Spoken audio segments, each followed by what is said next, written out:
Good morning student. हम लोग चर्चा कर रहे थे कंप्यूटर मेमोरी की। किसकी? Computer memory. अब उसी के आगे हम लोग कंटिन्यू करते हैं। देखिए आपको कंप्यूटर मेमोरी आपकी शो हो रही है। कैश मेमोरी नेक्स्ट टॉपिक है आपका, कैश मेमोरी।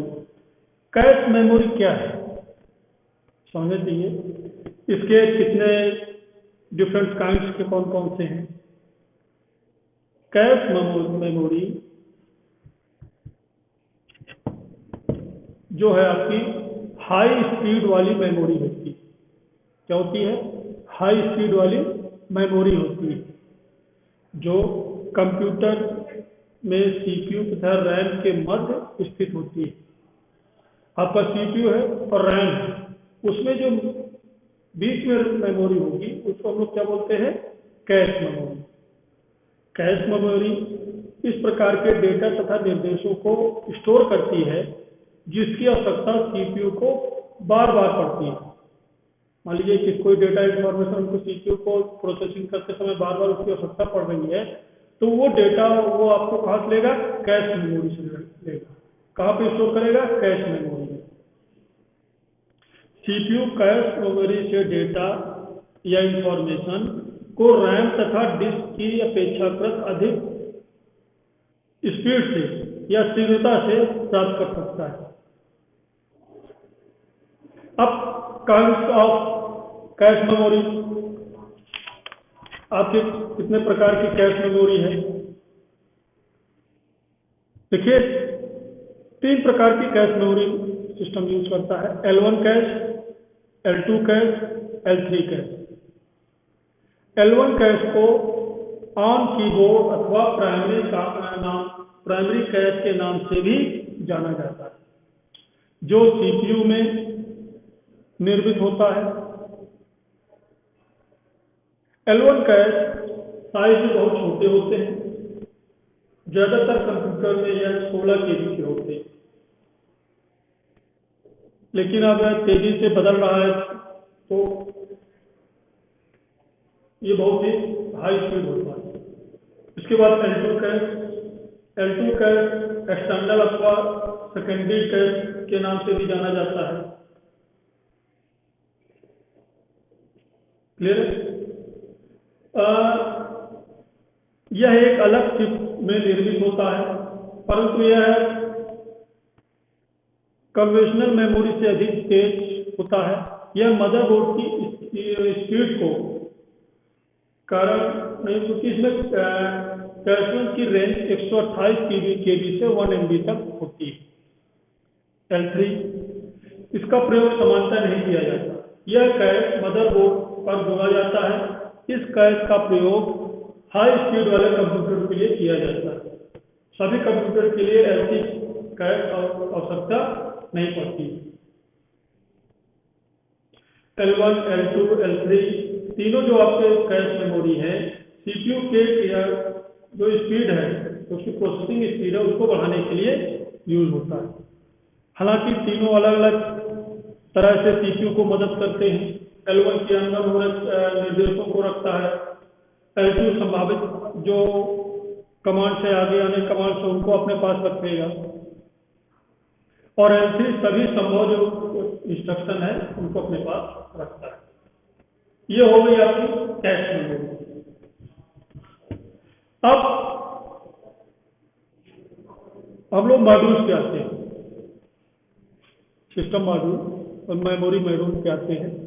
आप लोगों ने नाम सुना होगा SIMM, सिम। सिम क्या है? What is SIM?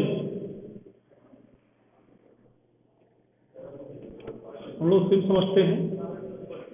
SIM signal को signal inline memory module, single inline memory module कहा जाता है। सिम का फुल फॉर्म क्या हुआ? एस से सिंगल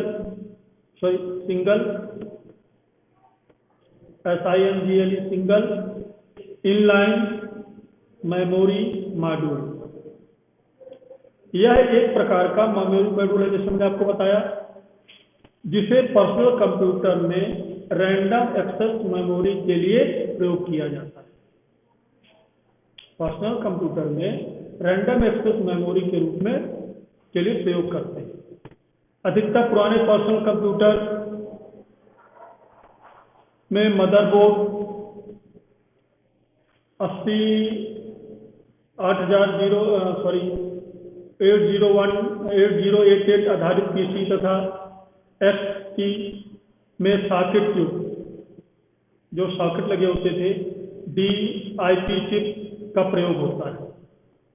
80-286 आधारिक कंप्यूटर में जब हमारा आपका कंप्यूटर आया तो अधिक मेमोरी का प्रयोग हो सकता था। इसमें मेमोरी मॉड्यूल मदरबोर्ड की जगह बचाने तथा मेमोरी विस्तार को आसान बनाने के उद्देश्य से विकसित किया गया। 8 या 9 सिंगल DRAM चिप को अलग करने के बजाय एक अतिरिक्त मेमोरी कंप्यूटर के में बढ़ाने के लिए काफी था। कुछ 80-286 आधारित कंप्यूटरों में अक्सर नॉन स्टैंडर्ड सिम तथा सिंगल इनलाइन पिन पैकेज जैसे मेमोरी मैप का प्रयोग किया गया। सिम के पहले प्रकार में 20 पिनें होती थी। जो आपको सिम मॉड्यूल होता था उसमें क्या होती है, 20 पिन होती थी तथा 8 बिट डेटा प्रदान करते थे। अतः जिसमें 30 सिम्स की आवश्यकता होती थी को 4 के सेटों में इंस्टॉल करना होता था। सिम के दूसरे प्रकार में 72 पिन होती थी तथा 32 बिट डेटा पैरिटी में 32 बिट प्रदान करता था।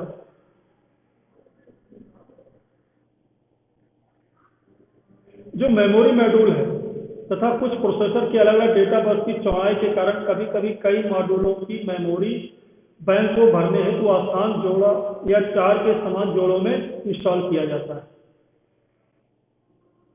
ठीक है। अब पहले के जो आपके सिम सॉकेट पुश प्रकार के थे, पुश टाइप सॉकेट होते थे, इसको जल्दी से जिस अर्थात 0 इंस्ट्रक्शन फोर्स सॉकेट में प्रस्थापित कर दिया गया, जिसमें सिम को जो सिम्स हैं उनको तब घुमाया जाता जब तक कि पिन आसानी से पूरी तरह फिट नहीं हो जाती थी। सिम को इंस्टॉल करने के लिए मॉड्यूल को सर्किट के कोण की स्थिति में रखा किया जाता था तथा उसी स्थिति में उसको घुमाया जाता था। जो हम लोग सिम लगाते थे उसको सेट करते थे। इसे हटाने के लिए दो धातु अथवा प्लास्टिक क्लिपों की प्रत्येक छोर को उसी ओर खींचा जाता था, फिर सिम को पीछे झुकाकर बाहर निकालते थे।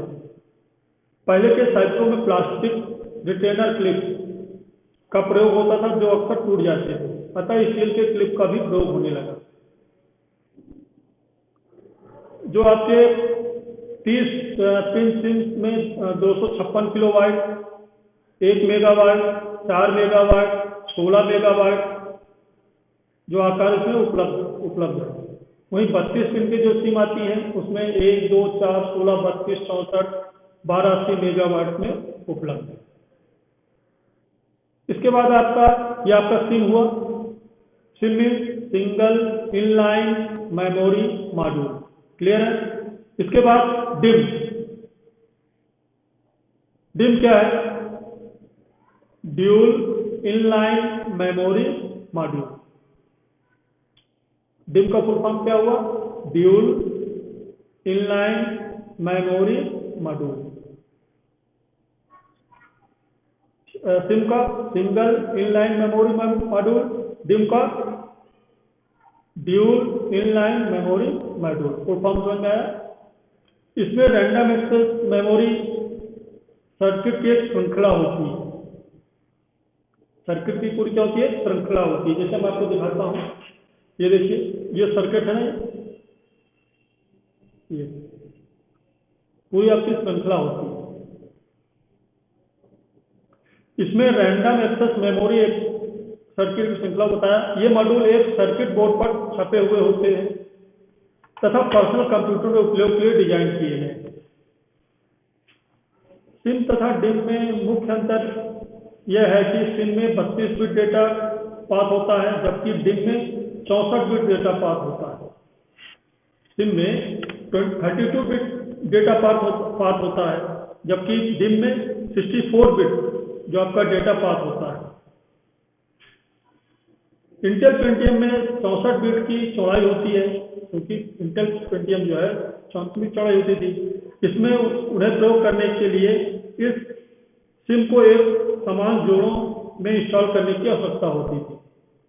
प्रोसेसर फिर दो सिम के साथ एक्सेस करते थे। डिम का परिचय उसी कमजोरी को समाप्त करने के लिए किया गया। दूसरा अंतर यह है कि डिम में प्रत्येक छोर पर अलग अलग इलेक्ट्रॉनिक कॉन्ट्रैक्ट होते हैं, जबकि सिम पर कॉन्ट्रैक्ट दोनों ओर अनावश्यक होते हैं। क्लियर है? सिम और डिम में डिफरेंस समझ में आया? इस प्रकार से ये सिम और आपको डिम मैंने आपको बताया। अब हम लोग आते हैं सेकेंडरी स्टोरेज। किसमें आते हैं? सिर्फ फिगर में देखिए, ये आपके प्राइमरी स्टोरेज, सेकेंडरी स्टोरेज आपको दिख रही है। ये देखिए, हार्ड डिस्क हो गया, फ्लॉपी हो गई, मैग्नेट डिस्क हो गया।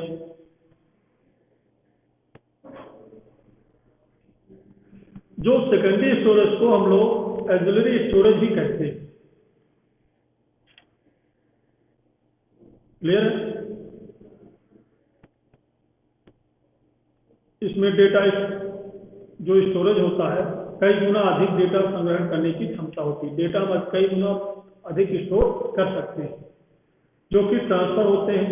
ट्रांसफर रेट जो होता है सेकेंडरी स्टोरेज में, जैसे मैंने आपको बताया, फ्लॉपी डिस्क दिख रही है, हार्ड डिस्क, कॉम्पैक्ट डिस्क आदि डिवाइसेस हम लोग प्रयोग करते हैं।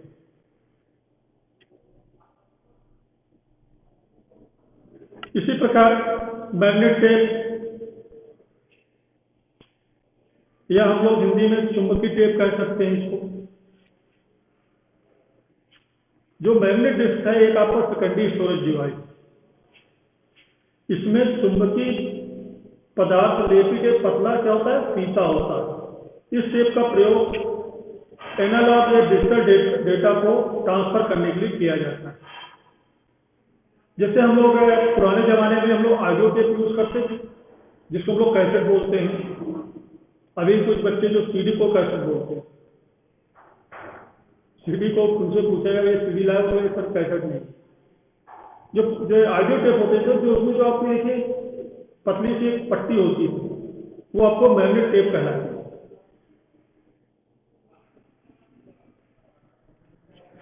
यह एक क्रमिक एक्सेस माध्यम है जिससे डेटा तुरंत लोकेट नहीं किया जा सकता। चुंबकीय टेप का प्रयोग मुख्य रूप से बड़ी मात्रा में डेटा को स्टोर करने के लिए करते हैं।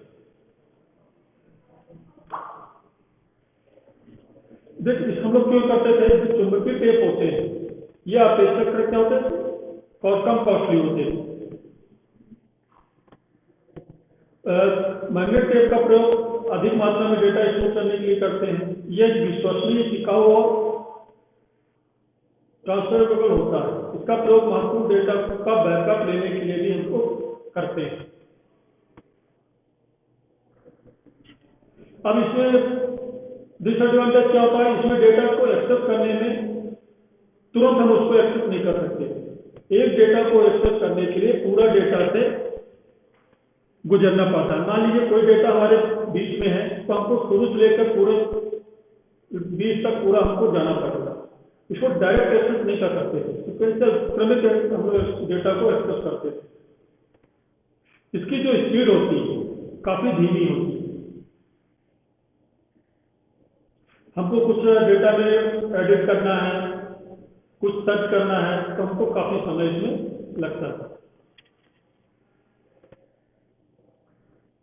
ठीक है। अब इसी का रूप हमें क्या लिया, मैग्नेट डिस्क। आपको ये हार्ड डिस्क लिया या फ्लॉपी डिस्क, ये मैग्नेट डिस्क कहलाती है। आपका टेप वो आपका हो गया, पत्ती उस प्रकार की होती थी।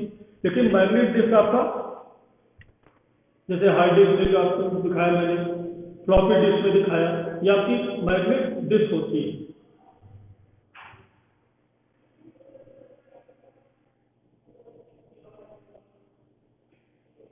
ठीक है, हार्ड डिस्क मैं आपको बता चुका हूँ, फ्लॉपी डिस्क भी मैंने आपको बताया है। इस प्रकार से ये मेमोरी आपको मैंने ओरली समझाया। कल मैं आपको इसको प्रेजेंटेशन आपके सामने रखूंगा, तो कैसे पूरा सिम कैसे आपको दिखाई देती है, डिस्क आपकी कैसे दिखाई देती है, और आपके जो सिलेबस में है, सिलेबस देख लेते हैं। रिम क्या है, ठीक है, एसडी रैम क्या है, डिप क्या है, डिप क्या है, एसडी रैम क्या है, एसडीआरएम, डीडीआरएम, एफआरएम, इस बारे में मैं आपको नेक्स्ट क्लास में इसको डिस्क्राइब करूँगा। ओके, चलिए आज इतना ही रखते हैं।